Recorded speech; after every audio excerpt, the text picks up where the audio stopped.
नमस्कार दोस्तों, स्वागत है आप सभी का आपके अपने YouTube channel Dhanraj short hand and computer training academy में। दोस्तों, आज हम आप सभी के लिए ओपी शुक्ला ITI स्टेनोग्राफर की हिंदी डिक्टेशन लेकर आ रहे हैं, जो कि 100 शब्द प्रति मिनट की गति से बोली जाएगी। तो आइए स्टार्ट करते हैं डिक्टेशन 5 सेकेंड बाद।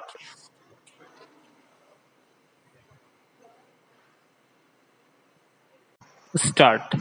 अध्यक्ष महोदय, अभी अभी जो प्रस्ताव हम लोगों के सामने इस सदन में रखा गया वह सचमुच में एक विचारणीय विषय है। आज हमारे देश की हालत किसी से छिपी नहीं। हर आदमी जानता है कि देश के कई भागों में वर्षा नहीं हुई। इसके कारण देश के कई हिस्सों में, जिनमें कि बिहार प्रमुख है, अकाल जैसी स्थिति पैदा हो गई है। विराम।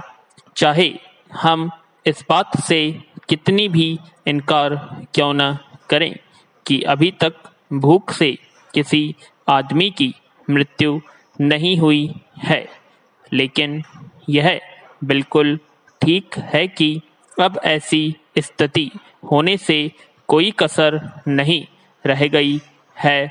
पैरा।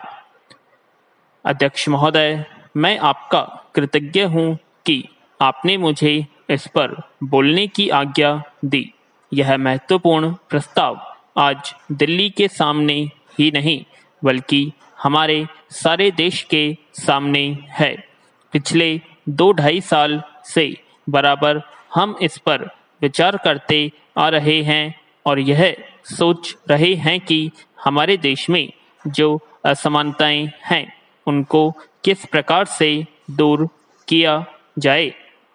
हमारे देश में करोड़ों जनता ऐसी है जिनको आराम से खाना नहीं मिलता, कपड़ा नहीं मिलता और जिनके पास रहने के लिए मकान नहीं है और जीवन की जो बुनियादी आवश्यकताएं हैं, जो सबको मिलनी ही चाहिए, वह नहीं मिलती है। विराम। हिंदी तो इतनी सरल भाषा है कि थोड़े से संपर्क से ही आदमी हिंदी जान लेता है और अपने भाव प्रकट कर लेता है। ऐसी अवस्था में यदि हिंदी राष्ट्रभाषा का स्थान ग्रहण करती है तो हमारा अंग्रेजी से संबंध टूटने वाला नहीं है। हर देश की अपनी एक भाषा होती है जिससे लोगों के विचारों का आदान प्रदान होता है और वे अपनी समस्याओं को समझते हुए उन्हें सुलझाते हुए आगे बढ़ सके। वह भाषा वही हो सकती है जिसको देश के अधिक से अधिक लोग समझ, बोल और लिख सकें। इस देश में केवल हिंदी को ही ऐसा स्थान प्राप्त है। फिर हम हिंदी को देश की राष्ट्रभाषा बनाने के लिए क्यों आपत्ति है? लेकिन सब लोग जानते हैं कि किसी भी देश में अगर सामाजिक न्याय की बुनियाद न डाली जाए तो उस देश की आज़ादी पूरी नहीं मानी जाती है। ऐसी स्थिति में हम इस देश में एक बहुत बड़ा काम करने जा रहे हैं। हमारे देश में असमानता कम हो, जनता के अंदर संतोष बढ़े, उसकी गरीबी, बेकारी और बेरोजगारी दूर हो। ये चीज़ें जो हमारे सामने डरावनी शक्ल में मौजूद है, उनको किस प्रकार से मिटाया जाए, यह सवाल आज हमारे देश के सामने सबसे बड़ा सवाल है। पैरा। इसके विपरीत मैं देखता हूं कि यदि देश को कोई भाषा 2 भागों में बांट रही है तो वह अंग्रेजी भाषा ही है।